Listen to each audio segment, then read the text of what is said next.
కార్తీక పౌర్ణమి సందర్భంగా బాబా సన్నిధిలో ఏర్పాటు చేసిన లింగాకార దీపారాధన మరియు సహస్రలింగేశ్వర స్వామి ఆలయంలో ఏర్పాటు చేసిన జ్వాలా తోరణం ఇంకా కర్పూర జ్యోతి. కార్తీక పౌర్ణమి రోజున శివాలయంలో జరిగే జ్వాలా తోరణం కింద నుంచి నడిచి శివుడితో పాటు వెళితే మనస్ఫూర్తిగా ఓం నమ శివాయ అని నామస్మరణం జపిస్తూ వెళ్ళాలి. అప్పుడు మనం చేసిన పాపాలన్నీ పోయి దేహం విడిచిన తర్వాత యమధర్మరాజు దగ్గర జ్వాలా తోరణం కింద నుంచి నడిచే శిక్ష నుండి మనము తప్పించుకోవచ్చును.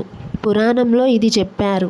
అందుకే మన కోసం పరమశివుడు కూడా జ్వాలా తోరణం కింద నుంచి కార్తీక పౌర్ణమి రోజున నడుస్తాడు.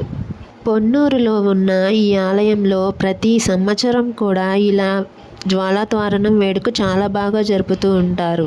ఈ పొన్నూరుని చిన్న కాశీ అని కూడా పేరు ఉంది. ఈ జ్వాలా తోరణం వేడుక చూడడానికి పొన్నూరులోని భక్తులు ఎంతోమంది వేయించేశారు.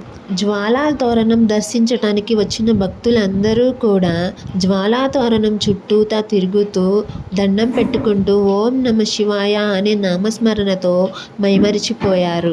మీరు కూడా ఈ వీడియోలో కార్తీక పౌర్ణమి రోజున జరిగే జ్వాలా తోరణం ఈ వేడుకను చూసి తరించండి.